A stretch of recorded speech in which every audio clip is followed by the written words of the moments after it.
बनाने के नियम, ये नियम उन्हीं में लागू होते हैं जो प्राणीवाचक होते हैं और जो इनके जोड़े होते हैं। जैसे दास दासी, घोड़ा घोड़ी, बेटा बेटी, ये सिर्फ उन्हीं में लगते हैं जो प्राणीवाचक है और जिनके जोड़े हैं।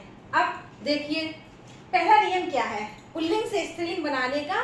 जो पहला नियम है कि बहुधा अकारांत शब्दों को इकारांत कर देते हैं। अकारांत यानी कि जो आ से समाप्त हो और इकारांत जो बड़ी ई की मात्रा से, जो शब्द बड़ी ई की मात्रा से समाप्त हो। तो अब हमने ये एग्जाम्पल लिया दास, ठीक। तो दास का पुल्लिंग क्या है दास, इसका स्त्रीलिंग क्या हो जाएगा दासी, क्योंकि यहाँ पे क्या है अकारांत, अकारांत का किसमें बदल गया इकारांत में। इसी प्रकार देव का देवी, रोट का रोटी, नट का नटी, नर का नारी।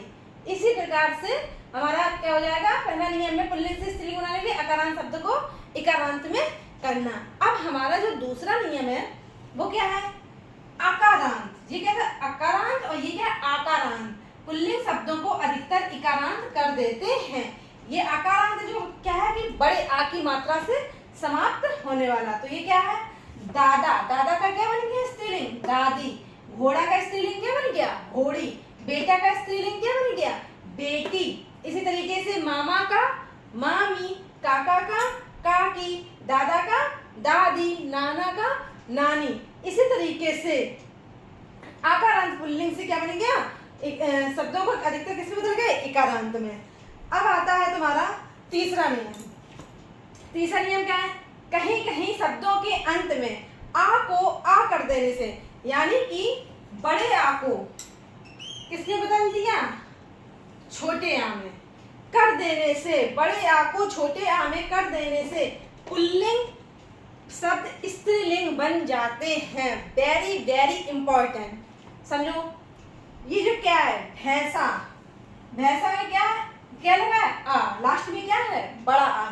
तो बड़ा आ किसमें चेंज हो गया छोटे आ में। तो भैंसा है हमारा पुल्लिंग और भैंस क्या हो गई स्त्रीलिंग। इसी प्रकार भेड़ा, भेड़ा हमारा क्या है पुल्लिंग और भेड़ क्या हो गई स्त्रीलिंग। बकरा, बकरा क्या है पुल्लिंग और बकरी क्या हो गई स्त्रीलिंग। घोड़ा, घोड़ा क्या है पुल्लिंग और घोड़ी क्या हो गई स्त्रीलिंग। इसी तरीके से बिलाव, बिलाव क्या हो गया पुल्लिंग और स्त्रीलिंग क्या हो गई बिल्ली। इसी तरीके से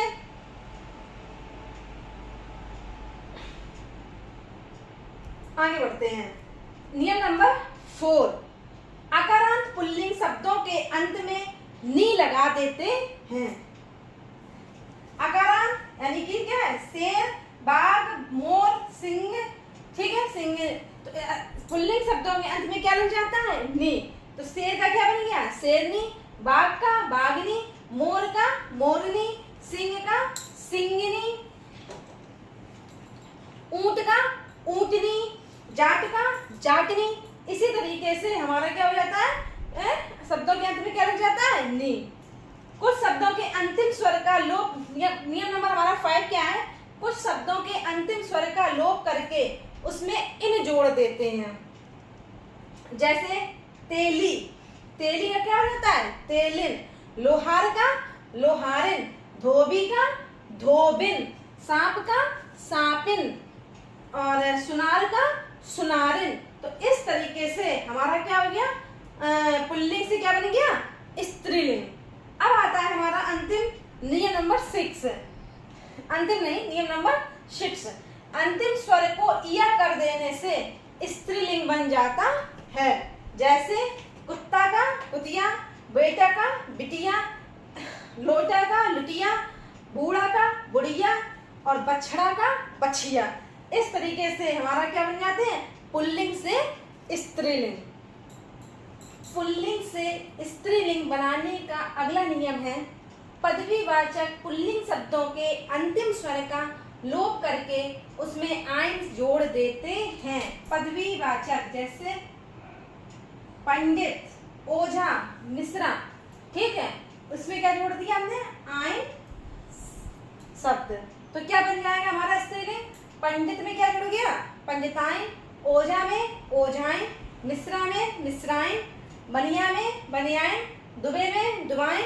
और ठाकुर में ठकुराएं। ठीक है, इस तरीके से पुल्लिंग से स्त्रीलिंग बन जाते हैं। अगला नियम है, कुछ पुल्लिंग शब्दों के स्त्रीलिंग नितांत भिन्न होते हैं, जैसे नर का मादा, बैल का गाय, पिता का माता, राजा का रानी, भाई का बहन, आदमी का औरत, साहब का मैं।